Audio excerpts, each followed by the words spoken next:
The morning Mae Ramsey buried her husband, the wind came down off the Kansas plains like it was trying to carry away everything that was not nailed down, and she stood at the graveside with her black dress pressed flat against her legs, and her jaw set hard enough to crack a walnut, thinking about all the things she had never said, and all the things she had said too many times, and wondering which silence would haunt her worse. Thomas Ramsey had not been a bad man.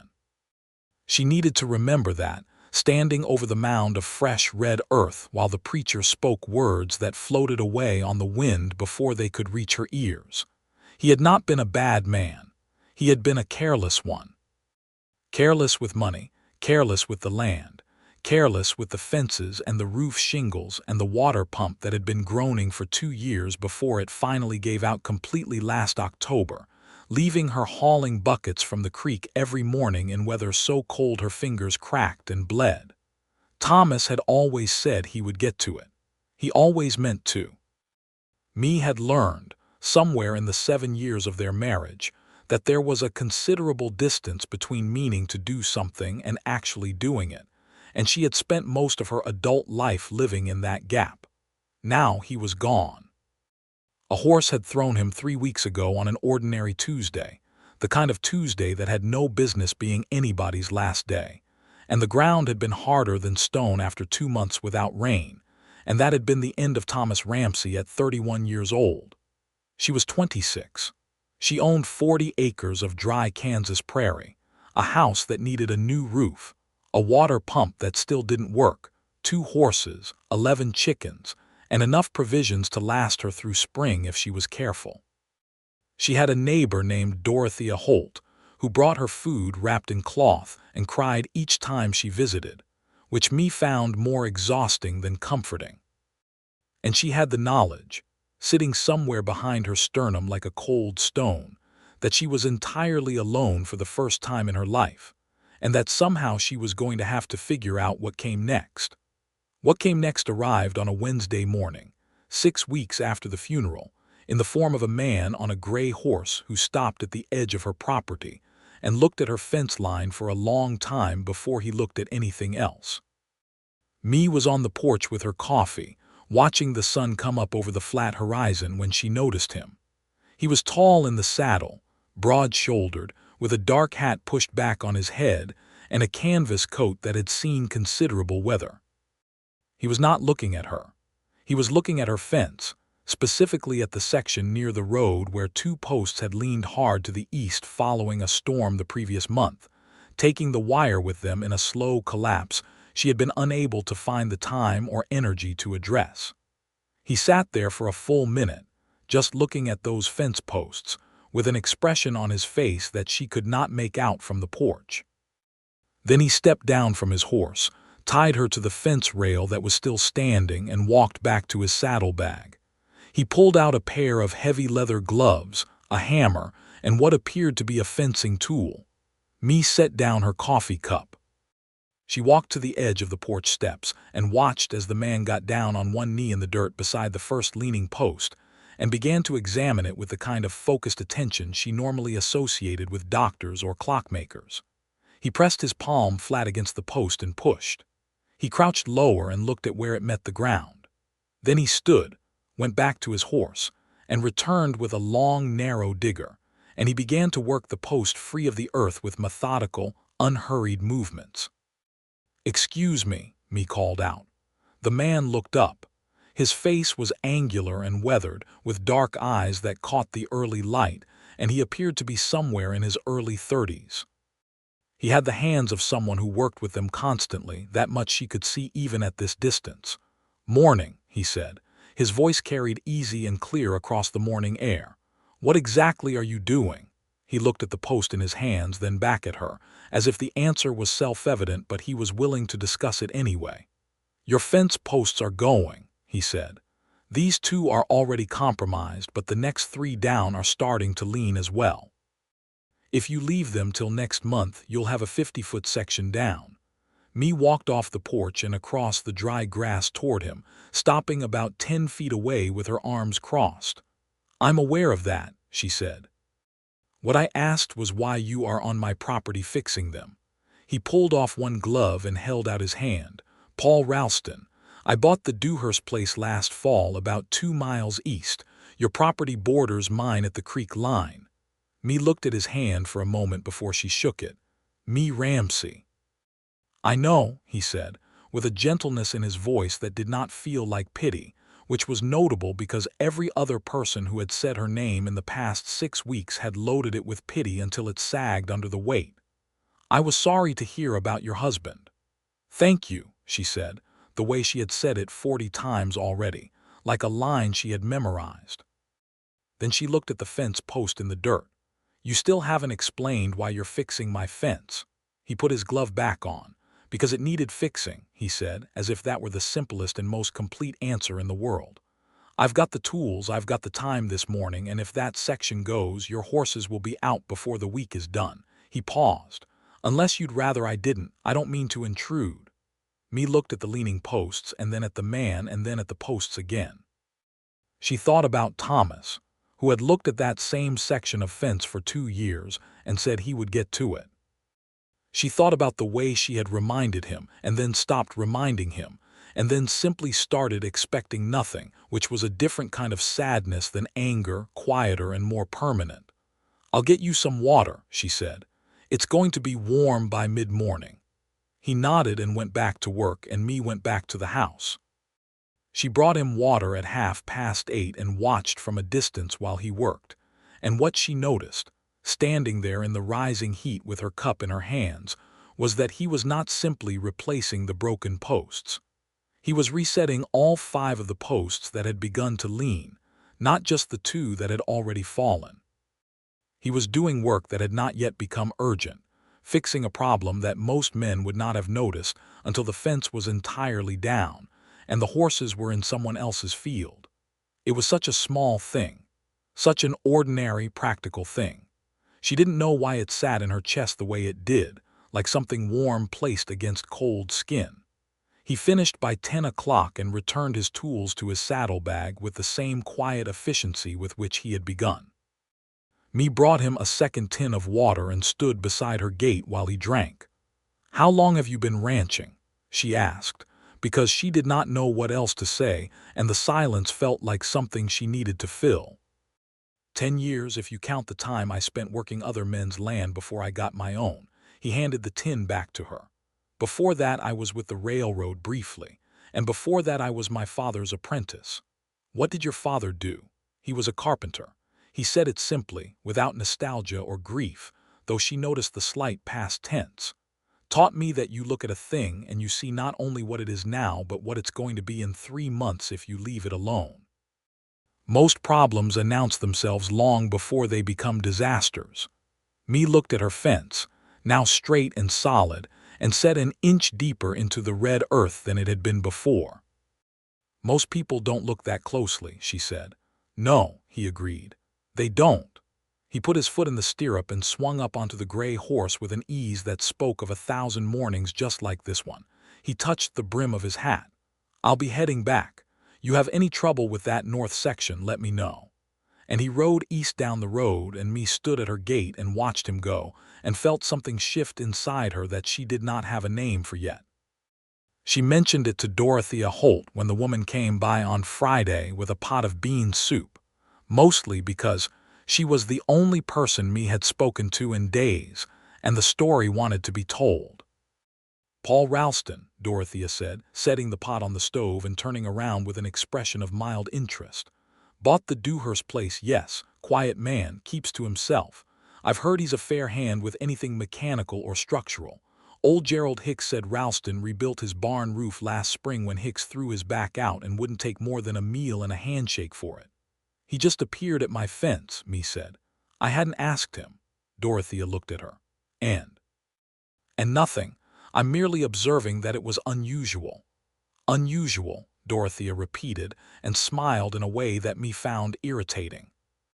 "Mae Ramsey, when was the last time a man did something for you without being asked 3 times first?" Mae said nothing, which was answer enough. She did not see Paul Ralston again for 2 weeks. During that time she was occupied with the endless arithmetic of survival, calculating feed costs and weather and the price of winter wheat, and whether the roof above the back bedroom, which had developed an ominous soft spot near the east eave, would hold through the season or would require attention she could not currently afford to give it. She climbed up there herself one bright afternoon in early October with a hammer and a handful of nails, and did what she could, which was not much. She was not afraid of the height. She was afraid of the soft spot, which she prodded with her boot and felt give beneath her in a way she did not like, and she came back down the ladder with the knowledge that she had postponed rather than solved the problem. It was 3 days later, on a Saturday morning, that she looked out her kitchen window and saw Paul Ralston's gray horse tied to the post by the road, and Paul Ralston himself standing at the base of her ladder looking up at her roof with his hands on his hips. She went outside. "I wasn't going to come up without asking," he said before she could speak. He was looking at the east eave with that same focused attention he had given her fence posts. "I rode past Tuesday and saw where you'd been up there. Those shingles have been lifting on the south side for a while, but it's the decking underneath that's the real issue." "How did you see that from the road?" Mae asked. "I paid attention." He looked at her. "I've got cedar shakes on my wagon, left over from a job I did this summer. Your roof needs them more than my lumber pile does. Would you let me take a look?" Mae looked at him for a long moment. He was not asking her as a favor, she realized. He was not asking her out of pity. He was asking the way a person asks when they see a problem that has a solution and they happen to have the solution at hand. There was nothing in his face that suggested he expected gratitude or obligation. He simply wanted to fix a thing that was broken. Or more accurately, she thought, a thing that was on its way to being broken. "All right," she said. He was up on the roof for 2 hours. Mae brought him coffee at 10 o'clock and handed it up the ladder, and he sat on the slope of the roof with his legs braced against the pitch and drank it and told her what he was finding, which was more or less what she had feared: rotten decking in a 3-foot section near the east eave that needed to be cut out and replaced before the spring rains came. He had the materials. He could come back next Saturday. "You don't have to do that," Mae said from the base of the ladder. "I know I don't have to," he said. He handed the cup back down. "I want to, that's a different thing." She looked up at him against the bright October sky, squinting slightly, and said, "Why?" He considered this with the same unhurried thoughtfulness he brought to everything else. "Because I live 2 miles from you, and I've got the skills and I've got the materials. And because it's the kind of thing my father would have done, and I try to keep being that kind of man." Mae thought about that for a long time after he rode away. She thought about it while she made her supper, and while she sat on the porch in the cold dusk watching the last light leave the sky. She thought about it until the stars came out, which was a thing she had not done in months, simply sitting on the porch watching the stars come out, because the time between Thomas's death and this moment had been so choked with grief and practical terror that she had forgotten that starlight was something that still happened every night, reliable and free. He came back on Saturday. He replaced the damaged decking and laid the new cedar shakes with careful precision, making sure each one overlapped the next by exactly the right margin, explaining to me, who sat on the ridge beside him with a second hammer passing him nails, why the overlap mattered and what happened when people guessed at it rather than measuring. "My father used to say that most of what goes wrong in a structure happens where 2 things meet," he said. "It's never the solid middle of a thing that fails. It's always the joint, the seam, the place where one piece hands off to another." Mae pressed a nail into a shingle and held it steady while he drove it home. "Is that true of more than roofs?" she asked, and then felt her face go warm because she had not intended that to sound the way it sounded. He drove another nail before he answered, and when he looked at her there was something careful and respectful in his eyes. "I think it might be," he said, "though I've spent more time studying roofs than people." She laughed. It was the first time she had laughed since before Thomas died, and the sound surprised her, bubbling up out of her chest before she could catch it. It felt strange and right at the same time, like a muscle she had forgotten she possessed. Paul looked at her when she laughed, and something in his expression shifted almost imperceptibly, like a door opening an inch. They finished the roof by early afternoon and me made lunch. A simple thing, bread and cold beef and mustard, and they sat at her kitchen table and ate it.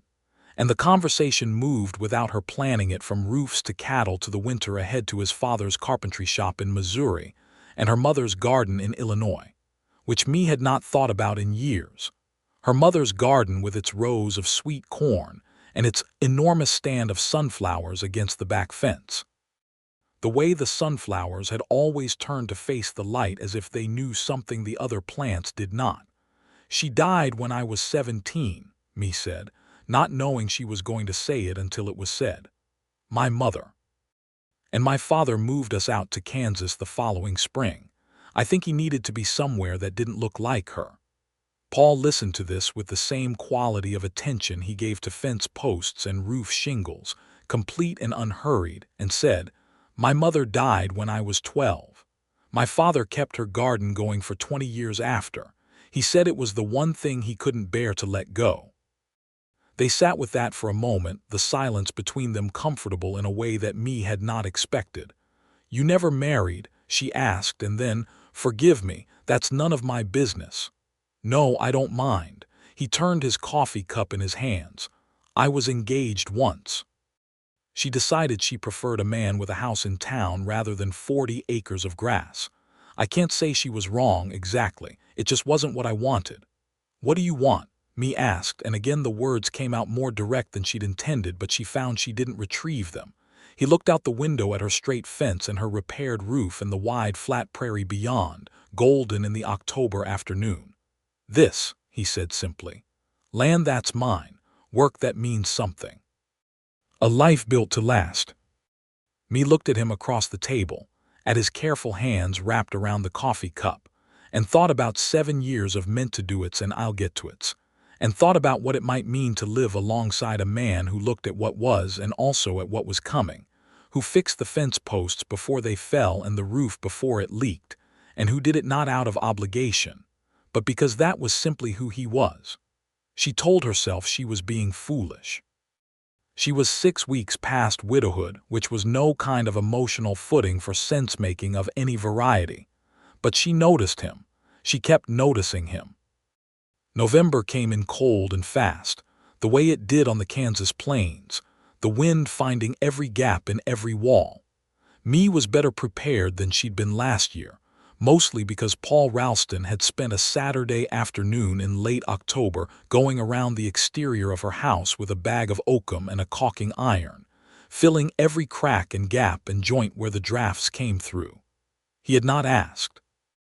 He had simply appeared one morning with his tools and his materials and his characteristic quiet purposefulness, and when me came out to ask what he was doing, he said, "The temperature drops 20 degrees next month. You'll thank yourself now." She stood on the porch and watched him work along the base of the west wall, pressing oakum into the seams where the siding had shrunk away from the foundation logs over years of wet and dry seasons, and she thought, he sees it before it happens. He sees the gap before the cold comes through. He sees the fence before it falls. He sees the roof before it fails. He moves through the world with his eyes open to what is developing rather than only what has already arrived, and she had lived 26 years without ever knowing a person like that. When he finished and came to wash his hands at the pump, she said, "I want to ask you something, and I want you to answer me honestly." He dried his hands on a cloth and looked at her. "All right. Why are you doing all of this?" she said. "And I don't mean the practical reason. I know the practical reason. I'm asking the real one." He was quiet for a long moment, looking at the pump handle rather than at her. Then he looked at her. "Because you're a strong woman managing a hard situation alone," he said, "and I am in a position to help, and it would sit poorly with me not to. And also," he paused, and the careful man allowed himself one careful moment of honesty, "because I find that I like being here." Me held his gaze. "So do I," she said, which cost her something but felt right to say. He nodded once, and she could see in his face that he was not going to rush anything or push anything, that he understood the delicacy of where they both stood, and she found that she was grateful for that restraint in the same way she was grateful for every other thing about him. Winter closed in. The visits became a rhythm, unremarkable in their frequency but remarkable in their quality. He came twice a week, sometimes to do something specific, fixing the broken axle pin on her wagon in December, shoring up the linta where she kept her firewood in January, and sometimes simply to sit across her table with coffee between them and talk about things that mattered and things that didn't. And she found that she could no longer clearly distinguish between the two categories, because when she was talking with Paul Ralston, everything felt like it mattered. He told her about growing up in Missouri, the oldest of 4 children, and about his father's shop where everything was built to outlast the people who ordered it. He told her about his years working as a ranch hand in Texas, learning cattle from the ground up, sleeping in bunkhouses and eating from tin plates, and saving every dollar against the day he could buy his own piece of ground. He told her about the railroad years, which he spoke of less warmly, the way a man speaks of something he did because it was necessary rather than because it was good, and she gathered that the work had been hard and the conditions harder, and that it had sharpened in him a particular appreciation for land you could call your own, and a roof that didn't move when the wind blew.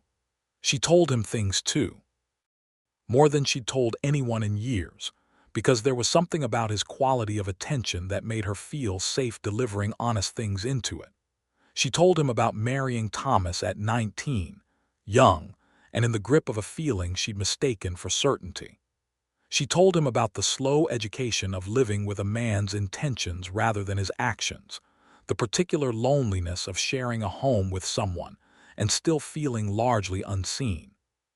She told him about her miscarriage the winter before last, which she had not told anyone except Dorothea, the baby they had never named because Thomas had said it was easier not to, and which Mae had named privately in her heart, where she kept things that belonged only to her. When she told Paul that last part, he set down his coffee cup and looked at her with an expression so full of honest sorrow on her behalf that it took her breath away, because he did not try to fix it or reframe it or move past it quickly. He just sat with the weight of it alongside her, which was the most useful thing anyone had ever done with that particular grief. "What did you name her?" he asked. "Alice," Mae said, and the word came out whole and clear, the first time she'd said it aloud.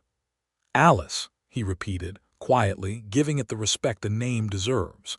She cried a little after that, which she had not planned, and he did not reach across the table or try to comfort her with touch, which she appreciated, because she was not ready for that yet, and he seemed to know it without being told. He simply sat with her until the crying ran its course, and then he refilled her coffee cup, and they went on talking about something else, and she felt afterward as if a window had been opened in a room that had been sealed too long. January was the month she admitted it to herself. Not out loud, not to him, not yet, but in the privacy of her own thinking, lying awake in the cold dark listening to the wind drive itself against the well-caulked walls of her house. She was in love with Paul Ralston, or she was falling toward it at a speed that made the distinction academic. She was falling toward it the way you fall toward something that has been growing more solid and real every week until one morning you look at it and realize it has become the most substantial thing in your life. She was scared. Of course she was scared. She had been this certain before at 19, and it had taught her some things about the distance between feeling and fact. But she had also never, in all her years, known a person like this one, and she was trying to learn to trust the difference. February brought a blizzard, 3 days of it, and Paul was snowed in at his own place, and she was snowed in at hers, and the 2 days that passed before she saw him again felt longer than the entire winter preceding them, which told her something useful about the current state of her heart. When the roads cleared and he rode up the lane, she was already on the porch, and she stood there watching him come without any pretense of having been doing something else, and he looked at her from the saddle, and the expression on his face was the same. "I worried about you in the storm," he said, dismounting. "I worried about you," she said. They stood there in the cold white morning with that mutual worry hanging between them like something visible, and he took one step toward her and then stopped and said, in a voice that was careful and earnest and entirely without performance, "Me, I think you know what I'd like to say to you. I'm not going to say it until you're ready to hear it, but I want you to know that I'm not going anywhere. I am right here." She looked at him in the winter light, at the angular weathered face and the dark eyes and the hands that had fixed her fence and her roof and her drafty walls and had sat across her table and held with patient kindness all the things she trusted him with, and she said, "I'm ready to hear it." He took another step. "I love you," he said. "I've been trying not to say it before the time was right, but I think the time is right now if you'll tell me I'm not wrong." "You're not wrong," she said. And then, because she had spent too many years saying things less than fully, "I love you too, Paul. I have been for a while." He reached out and took her hand slowly, giving her time to decide otherwise, and she let him take it, and they stood in the snow-brilliant February morning holding on to each other's hands like two people who had both been carrying something heavy for a long time, and had finally found someone willing to share the weight. He did not kiss her that day. He was, as she had come to understand, a man who did things in their proper sequence and their proper time. He held her hand and they walked inside out of the cold, and he made her coffee, which he had learned to make in her kitchen because he paid attention to how she did things, and they sat at the table and talked about what this meant and what they both wanted and what was sensible and what was true. What was true was that they loved each other.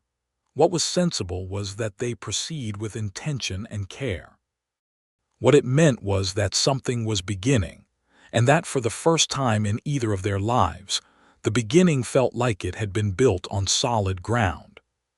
He kissed her for the first time 3 weeks later in March, in her kitchen on a Tuesday morning, quiet and sure and exactly right, and she thought, this is what it is supposed to feel like. Not the dizzy falling of 19, but something more like solid ground rising to meet you, something you could build on. Spring came to the Kansas plains the way it always did, with warm winds from the south and the smell of wet earth and the particular quality of light that made even the ordinary grass look like a gift.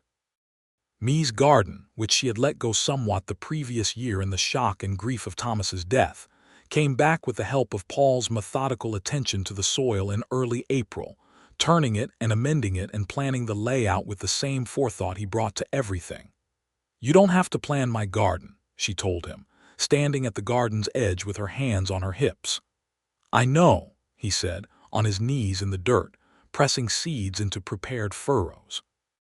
"But if you plant the corn here and the beans along this side, they'll support each other.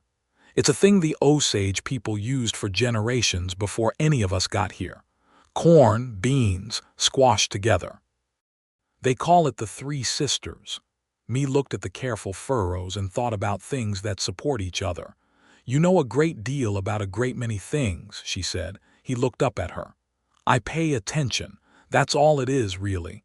Most wisdom is just sustained attention over time." She crouched down beside him and pressed seeds into the earth with her own hands, and they worked side by side in the April morning without needing to talk, and the silence between them was the good kind, the kind that only exists between people who have said enough that the quiet is no longer empty. He proposed to her in May, on the porch in the evening, with the fireflies just beginning to come out across the grass and the smell of her garden in full growth on the air. He did not make a production of it. He simply said, sitting beside her in the other porch chair, "I'd like to marry you, Mae, if you'll have me. Not because you need help managing this place, though I intend to go on helping whether you say yes or no, but because I want to spend my life being the man who sits beside you on this porch." Mae looked at the fireflies. She looked at her garden. She looked at the fence, straight and solid on the horizon, and the roof above her head that did not leak. "Yes," she said. "Yes, Paul, of course, yes." He reached over and took her hand as he had in February, with the same slow deliberateness that she had come to understand was one of the things she loved most about him, the way he moved through the world without grabbing, without rushing, taking hold of things carefully and intending to keep them. They married in June. It was a small ceremony. The local preacher, Dorothea Holt, and her husband Gerald, a handful of the neighboring families, and the open sky of the Kansas prairie, which was cathedral enough. Mae wore her blue dress because it had been her mother's, and Paul wore a clean white shirt and his good hat, and he looked at her the entire time with an expression of such undisguised happiness that even the preacher smiled. Dorothea cried. She always cried. The reception was held in Mae's yard, which was now also Paul's yard, because he had put his own 40 acres up for sale and moved his operation to her place, which had the better soil and the creek line and the position on the road, and which he had spent the spring quietly improving, adding a proper barn and a new chicken house and a storage cellar dug into the north side of the hill where the earth stayed cool. He had done it without announcing any of it. She would come out in the morning and find new progress, a door properly hung, a drainage channel cut away from the foundation, the well cover reinforced against weather. She had stopped asking why and started simply accepting it as the natural expression of who he was, and she had begun to understand that this was what love looked like when it was practiced rather than only felt, when it was a daily choice rather than a seasonal emotion. Their first summer together was the kind Mae had read about in the novels her mother kept on the shelf, except it was real and therefore more complicated and more beautiful than fiction managed to be. There were arguments because two independent people living on 40 acres with strong opinions about practical matters were going to disagree, and Paul Ralston had opinions, quiet ones that he held firmly once formed. She had opinions too, and she was not shy about expressing them. They argued about where to run the new fence line for the expanded pasture. They argued about whether to sell the winter wheat or hold it for a better price. They argued, once, thoroughly and heatedly, about whether the old plow could last another season or needed to be replaced, and Mae was right about that one, and Paul, to his considerable credit, admitted it without qualification and went and ordered the new plow the following week. She told Dorothea about the argument, and about the way he'd simply conceded when the evidence supported her position, and Dorothea looked at her with an expression that said she was not sure whether to laugh or weep. "Mae," she said, "do you understand how rare that is?" Mae understood. She was beginning to build a detailed inventory of exactly how rare it was. They worked the harvest together that fall, side by side in the fields from before sunup to after sundown, and Mae, who had done this work largely alone for the past 2 years, found that it was a different thing entirely when done alongside a person who matched your pace and anticipated your needs and handed you the water before you thought to ask for it. She found that the work itself felt transformed by the presence of the right company, that labor shared with someone who saw you clearly and valued what you brought was not the same labor it had been before. In October, a rider came from town with word that the land office was revisiting some of the homestead claims in the county, and that a man named Brackett, who had money and connections and had been aggressively purchasing or contesting claims throughout the region, had filed a challenge to Mae's title on a procedural grounds related to a filing error from the original claim in 1878. It was the kind of news that would have devastated her a year ago, when she had been alone and without resources, and without anyone to navigate the machinery of law and bureaucracy with her. Paul sat at the kitchen table that evening with the papers spread before him and read every line of them carefully twice, and then he looked up at her with steady eyes. "The filing error is real, but it's minor," he said. "The date of the improvement certificate doesn't match the claim date. It's a 1-week discrepancy, but that kind of technical flaw is exactly what a man like Brackett's lawyers look for." "Can he take the land?" Mae asked, keeping her voice level. "He can try," Paul said. "But we are going to file a corrected certificate immediately, and we are going to get an affidavit from every neighbor who can attest to your continuous residence and improvement of this claim since the original filing. Brackett's lawyers are counting on you not knowing how to fight this, but we do know how. We." She noticed the word. He said it as naturally as breathing. They rode into Abilene the following morning and spent 2 days at the land office, filing and refiling and collecting signatures, Paul moving through the bureaucratic process with the same patient competence he brought to roofing and fencing, never flustered, never rushing, simply attending to each piece of the problem in sequence until the problem ceased to exist. He also went and had a direct conversation with a man at the county courthouse about Brackett's pattern of filing challenges against widows and isolated homesteaders, a conversation Mae was not present for, but whose aftermath she could see in the subtle set of Paul's jaw when he came out. "The clerk is going to ensure the correction is registered with proper priority," Paul said, "and I may have mentioned to him that the Grange is taking a particular interest in cases like this, and that newspaper editors are always looking for stories about powerful men using legal technicalities against working families." "You threatened him," Mae said, mildly surprised. "I informed him," Paul said. "There's a difference." She laughed, and he smiled, and the problem of Brackett and his lawyers was resolved within the month when the corrected certificate was accepted and the challenge dismissed. Brackett moved on to easier targets, of which the county unfortunately had many, but Mae Ralston's claim was solid and would remain so. She noticed afterward that Paul had spent the 2 days in Abilene not only fighting for her title, but quietly ensuring that 3 other neighboring families who had received similar challenges also knew their legal options. He had not told her about that part until weeks later, and only incidentally, and she had to force him to acknowledge that it had been an extraordinary thing to do. "It needed doing," he said, in his characteristic way. "Those families have children." She loved him so much in that moment that she did not have adequate language for it. Winter came again, their first winter as a married couple, and it was a different kind of winter than any Mae had known, not because the cold was less or the work was lighter, but because there was a fire kept going in the house, and a person across the table, and a warmth in the evenings that made the darkness outside feel manageable rather than infinite. He read to her in the evenings, from whatever books he could find or borrow or trade for in town.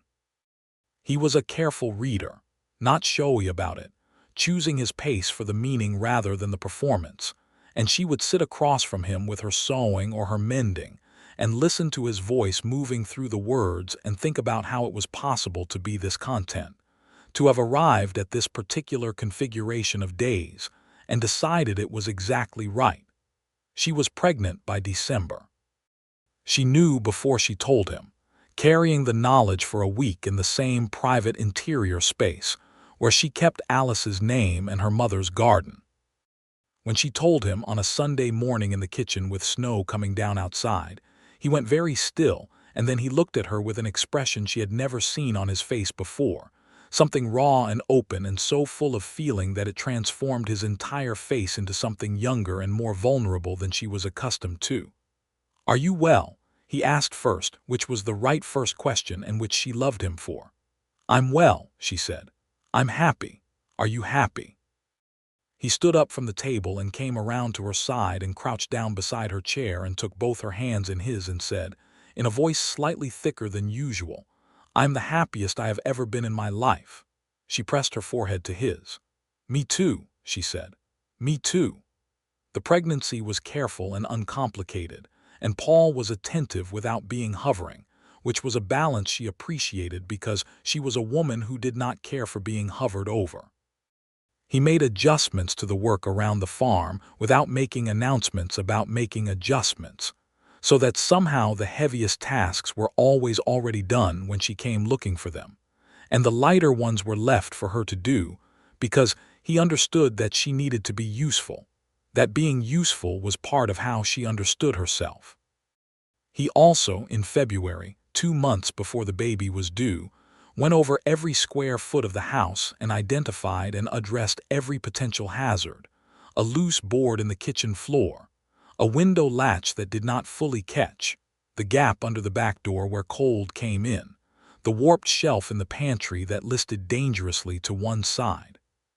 She came in from the garden one afternoon to find him on his knees fixing the kitchen floorboard, and she stood in the doorway watching him work and felt, for the 10th or 100th time, that particular feeling she had never had before and still had not named precisely, watching him repair things before they broke.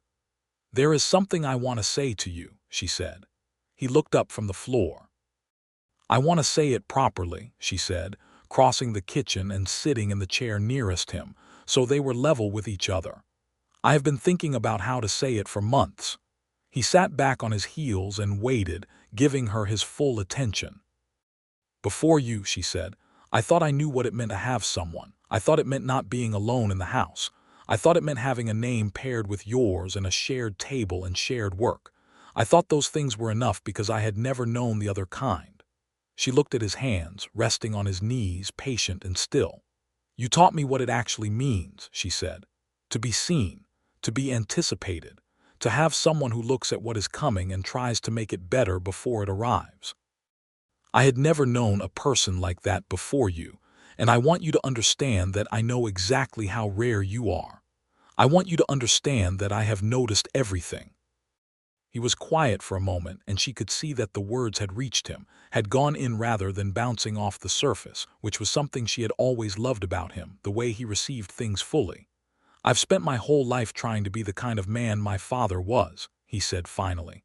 "I wasn't always sure it was worth anything. It's not the kind of thing that announces itself. You don't get a lot of visible reward for fixing what's not yet broken." "You get me," Mee said. "Is that enough?" He looked at her for a long moment, and his face did the thing it sometimes did, opened up completely, no reservation, just truth. "It is more than enough," he said. "It is everything." Their son was born on an April morning, a Tuesday again, that ordinary day that had taken her first husband and now gave her this, which she did not consider irony so much as the way life refuses to be summarized. The labor was long but not dangerous, attended by the local midwife, Mrs. Calloway, a practical woman who had brought half the county into the world and had opinions about everything, which Mee found comforting because opinions meant competence. Paul stayed as close as he was permitted, which was outside the bedroom door for most of it, and Mee could hear him, occasionally, moving up and down the hallway in the way a person moves when they have too much feeling and nowhere to put it.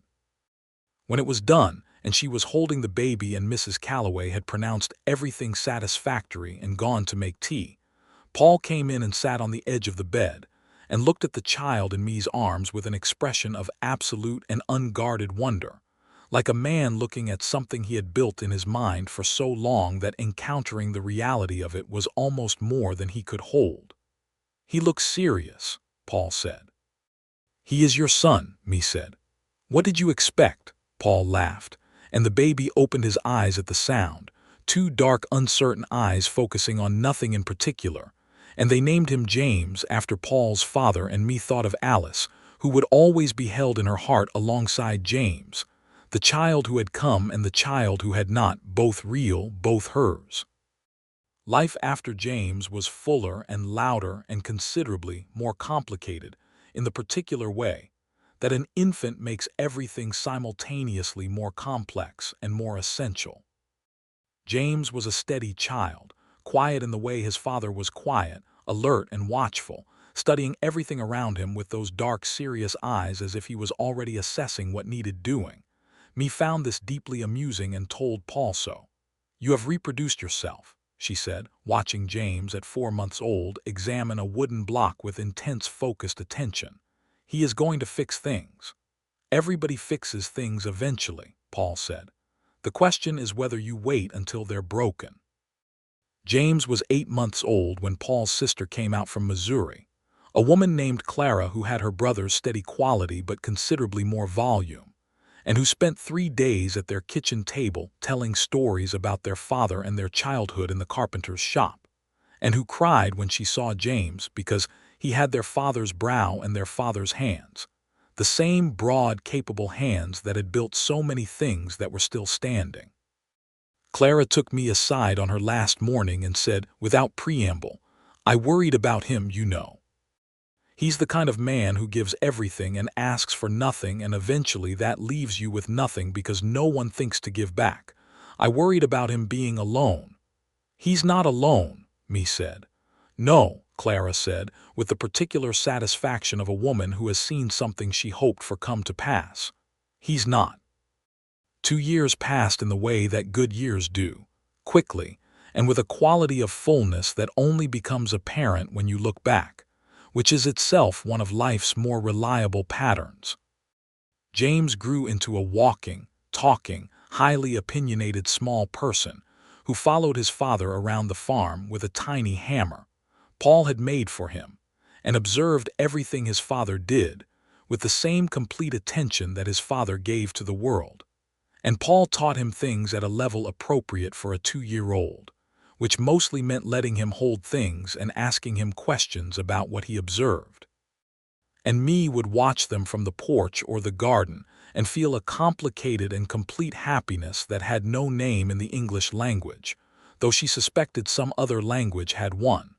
The farm expanded.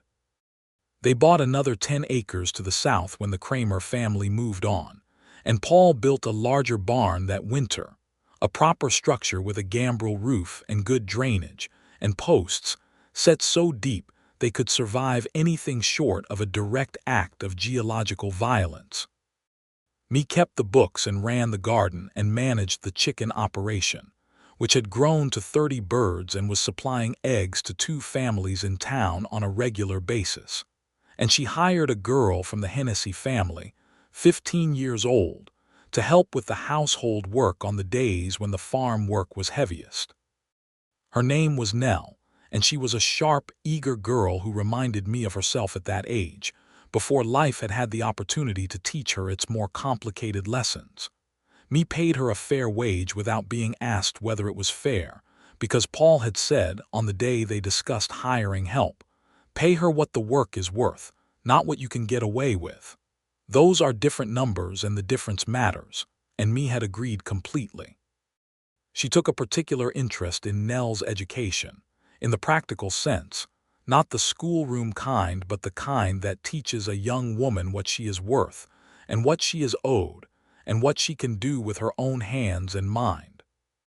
It was the education me wished someone had given her at 15, and she gave it forward because she had learned, from living alongside Paul Ralston, that the proper response to having been given something good was to pass it in front of you rather than hoard it behind you. The second pregnancy came in the spring of 1885, James being 2 years old and the farm being in a state of solid sufficiency that felt like something they had built together with their hands, brick by brick, season by season, fight by fight, and reconciliation by reconciliation. Me was 31 by then and felt more herself than she had at any previous age, which she understood was the particular gift of a life lived alongside someone who saw you clearly and thought you were worth seeing. She told Paul on the porch, in the evening, in the way that had become their habit for important conversations, the two of them sitting in the last of the light with the day's work done and the quiet of the prairie around them. James was already asleep inside. Again, Paul said, and his voice had that texture it got when he was trying to contain something large. "Again," Me said. He reached over and took her hand in his, the same unhurried, deliberate motion that he had used in February 2 years ago and in the kitchen and on the porch and in 1,000 ordinary moments between then and now, and she thought as she always did that she would never tire of it, the way he reached for her like she was a thing worth holding carefully. "Boy or girl this time, do you think?" he said. "I have no idea," Me said. "I'm not sure it matters." "It doesn't," he agreed. "I was just curious." It was a girl. She came in November, smaller than James had been, with a cap of dark hair and the kind of determined expression that Me recognized as her own, and they named her Alina after Me's mother, which was the name Me had been carrying for a long time waiting for the right vessel. Alina turned out to be everything James was not, which is to say loud and mobile and possessed of an absolute conviction that the world was waiting for her specifically, and was not going fast enough about making itself available.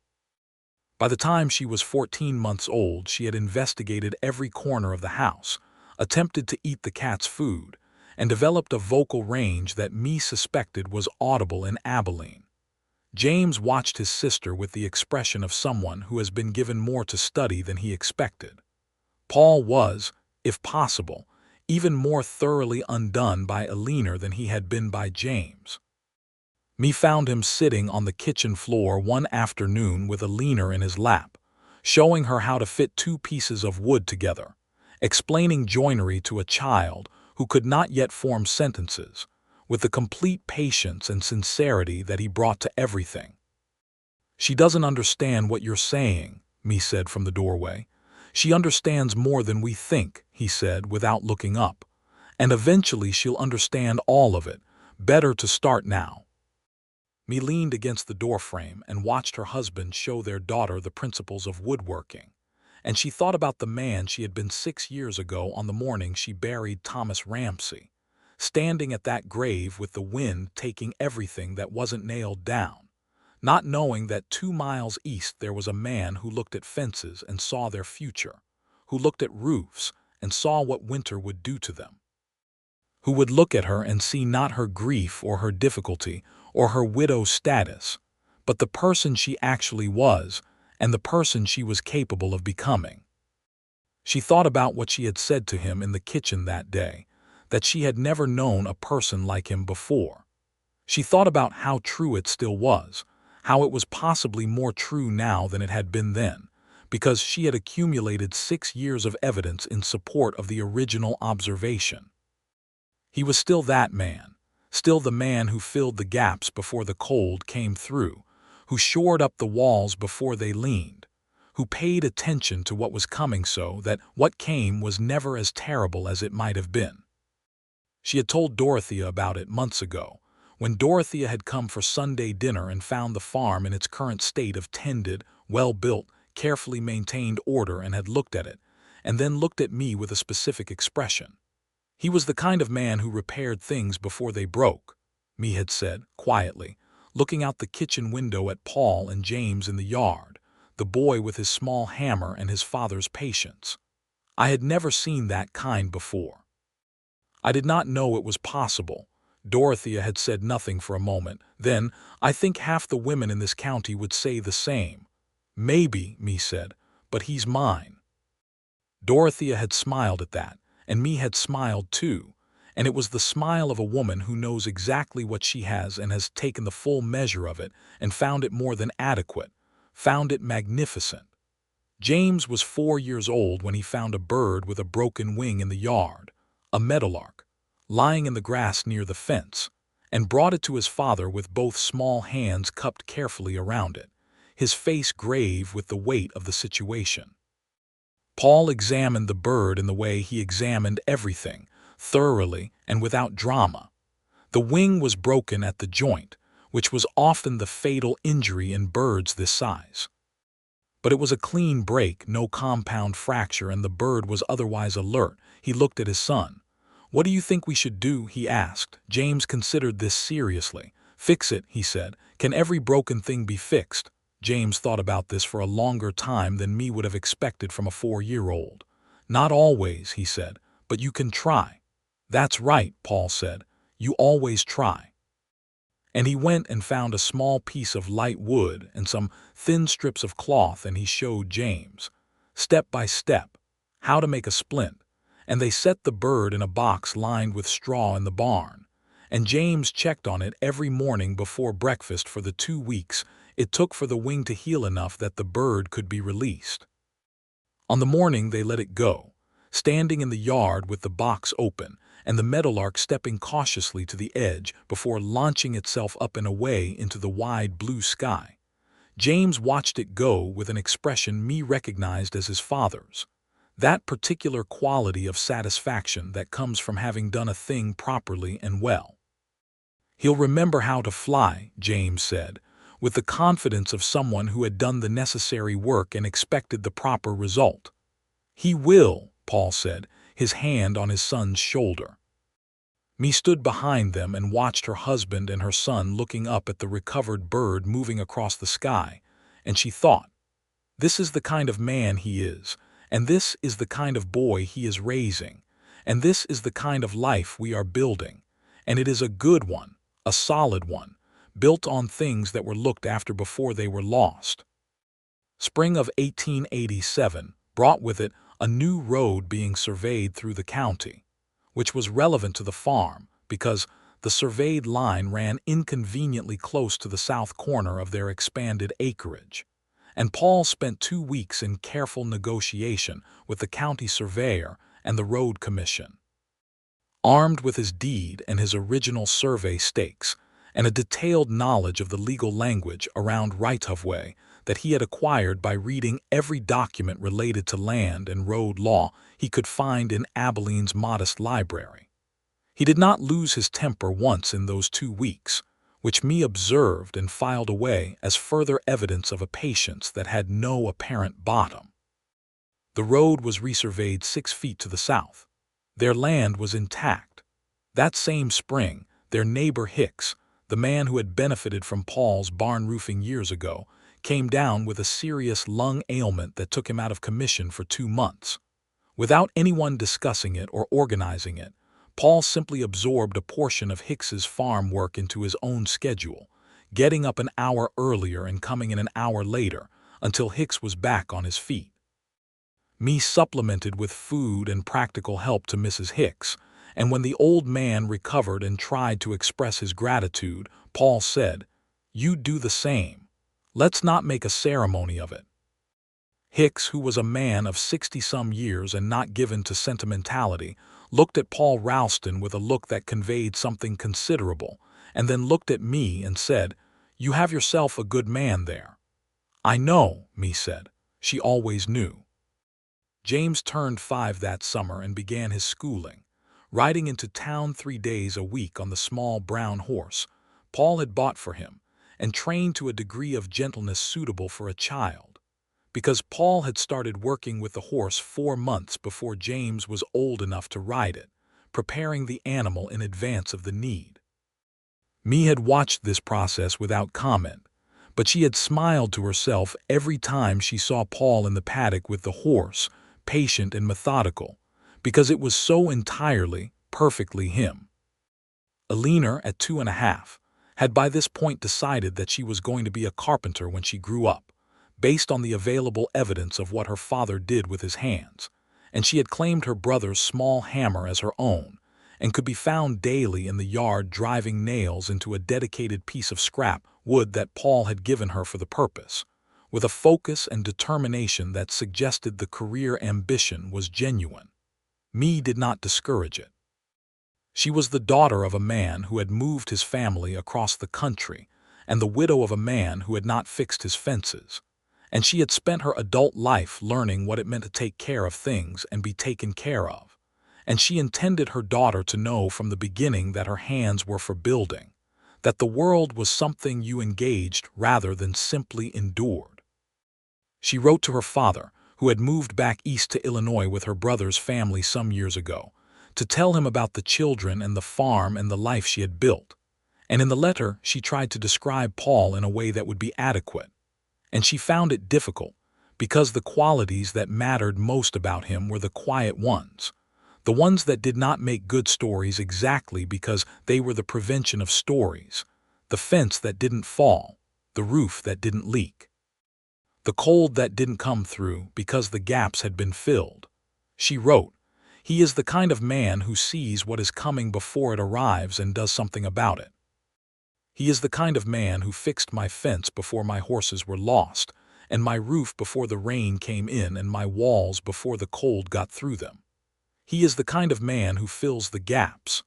I did not know men like that existed before him, and I want you to know that I am happy, truly and completely and in the way that lasts, and I have been for years now, and I intend to go on being so." Her father wrote back to say that he was glad and that he intended to visit in the spring and that he hoped the children were strong. They were strong. James, at 5, was already his father's shadow in the workshop, learning to identify different types of wood by their grain and smell, learning to see the difference between a good joint and a weak one, absorbing the whole vocabulary of careful attention that Paul had been building his whole life. Alina was strong in a different way, relentlessly physical and fearless and extraordinarily loud, and she had her mother's jaw and her mother's determination, and was going to be formidable when she grew up, which me looked forward to. The winter of 1888 was one of the worst in Kansas memory. The blizzard started in November and did not fully relent until March, and the cold was the kind that had no interest in politeness, simply arriving and staying and demanding to be reckoned with. It was a winter that tested everything, every structure, every store of provisions, every reserve of practical good sense. Me and Paul's house held. The roof held, the walls held, the cellar was full. The firewood was stacked high against the north wall of the barn under a roof Paul had extended 2 feet that previous fall for reasons he said at the time were precautionary. The animals were warm. The provisions were sufficient. They went through the worst winter in recent memory in relative comfort, while some of their neighbors suffered considerably more, and afterwards me understood with complete clarity that this was what it meant to live with a man who looked ahead. It was not luck. It was attention. It was the consistent, daily, unspectacular work of looking at what was and projecting toward what would be and doing the small things now that prevented the large disasters later. It was her caulked walls and her reinforced fence and her stocked cellar and her extended roof, accumulated across years of ordinary mornings, none of them remarkable on their own, but together constituting something that looked an awful lot like safety. She told him this on a night in the middle of that terrible February, sitting by the fire with the wind doing its worst outside and the children asleep and James's little hammer on the floor where Alina had left it and the whole house warm and solid around them. "You kept us safe," she said. He looked up from the book he was reading. "We kept each other safe," he said. "No," she said, and she meant it fully. "You did this one. You planned this one. I want you to take the credit for it." He held her gaze for a moment, and she could see him deciding whether to argue and deciding not to, accepting the acknowledgement with the same ungrabbing gentleness with which he did everything. "Thank you," he said. "You're welcome," she said. "Now I'm going to tell you something else." He raised an eyebrow. "I'm expecting again," she said. The fire popped and settled in the hearth. Outside, the wind drove snow against the well-sealed windows. Inside there was warmth and light and the two of them looking at each other across the room. He put the book down. He stood up. He crossed to her chair and crouched in front of her and took her face in his hands with that same unhurried care. And she put her hands over his hands, and they stayed there like that for a long time, not speaking, because everything that needed to be said was already in the way they were looking at each other. Their third child was born in September 1889, the last month of that decade, as if the century was completing itself with them. A boy, they named him Henry, after no one in particular, but because the name seemed to fit the child, who arrived with a calm and certain quality that suggested he had taken his time getting here and was satisfied with the decision. James, at 6, was gravely interested in his new brother, and spent the better part of the first week observing Henry with the focused attention of a naturalist studying a new species. Alina, at 4, was initially skeptical, but was won over when Henry grasped her finger and held it, which she announced was evidence that he was smart. Paul held all 3 of them with the same careful strength, large hands supporting small heads, paying attention to the weight and the warmth and the realness of them, and me watched him and thought, I married this man in a blue dress in a Kansas yard in June, and that was the best thing I ever did, the best and truest and most completely right thing.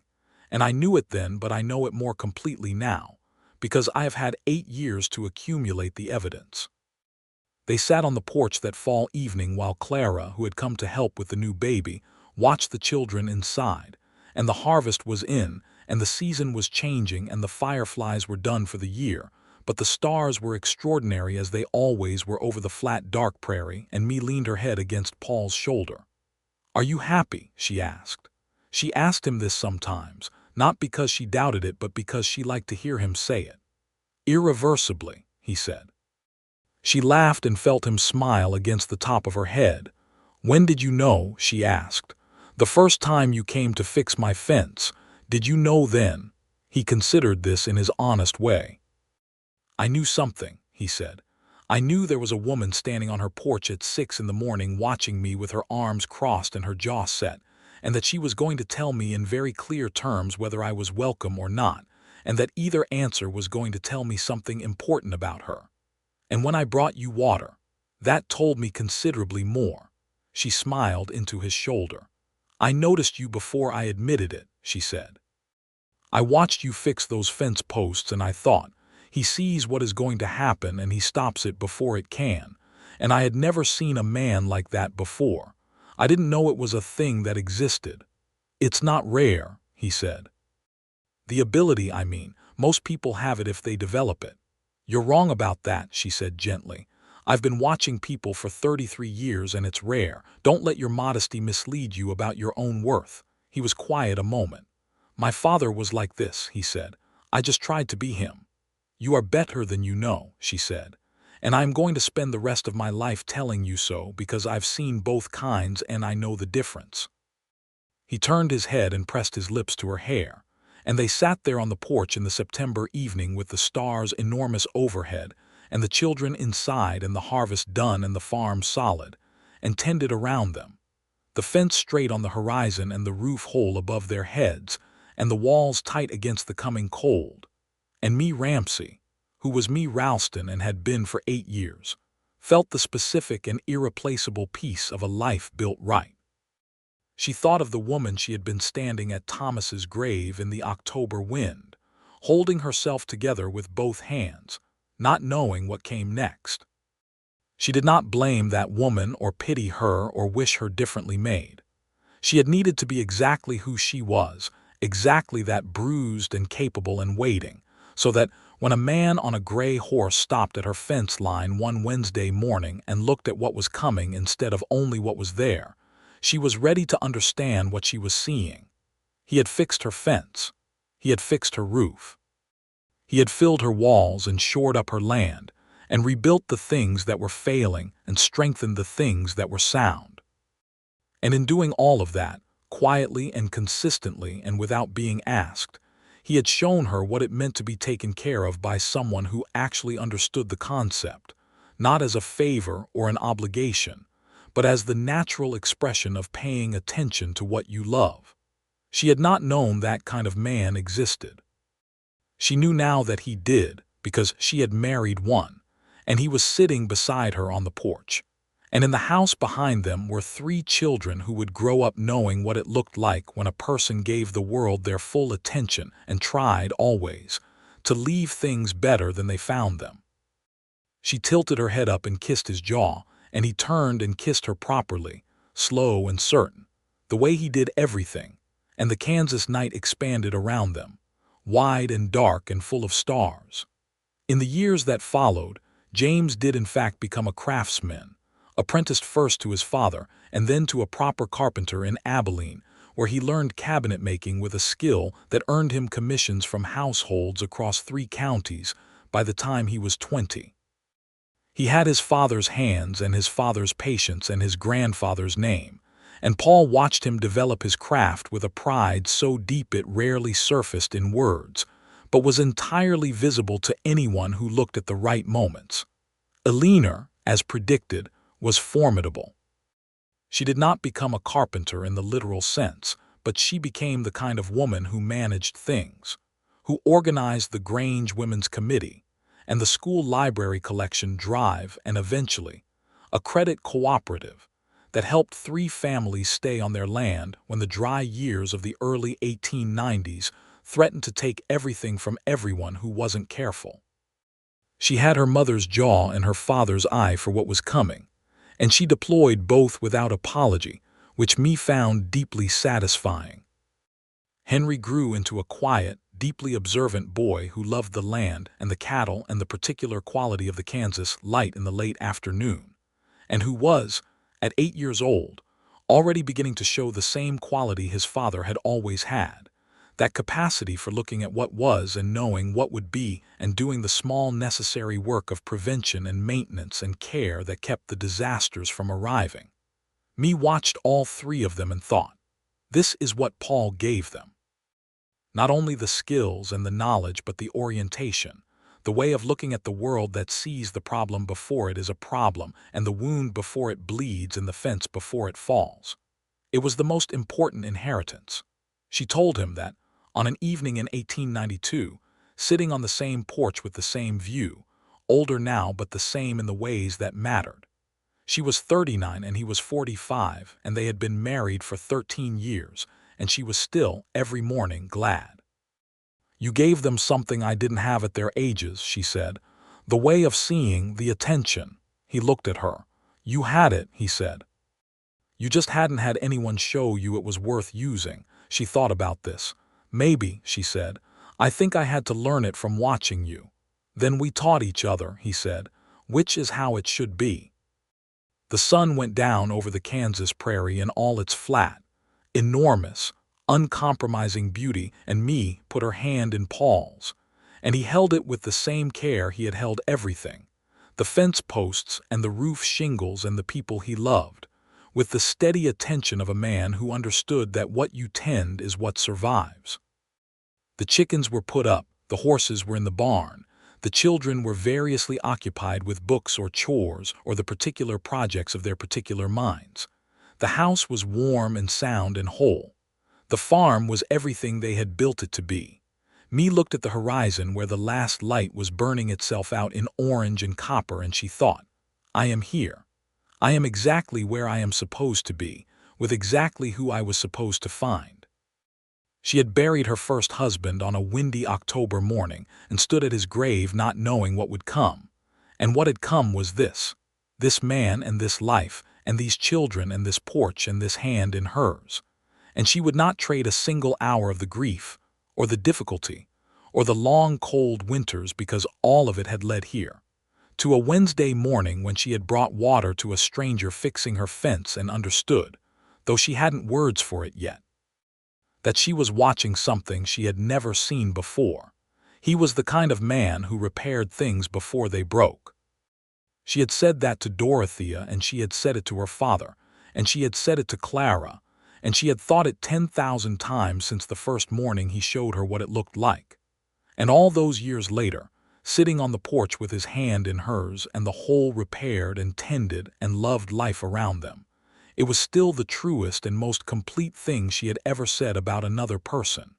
She squeezed his hand. He squeezed back without looking up from the darkening horizon, that same unhurried attention, that same certain presence. Paul, she said. Me, he said, and that was enough. That was everything. The name in his voice and her name in his, the whole conversation, the whole 13-year conversation that was also a life, in 2 syllables. The stars came out over Kansas, one by one and then all at once, the way they always did, and Mae Ramsey sat on her porch with her husband and looked up at them and was, irreversibly and completely, home.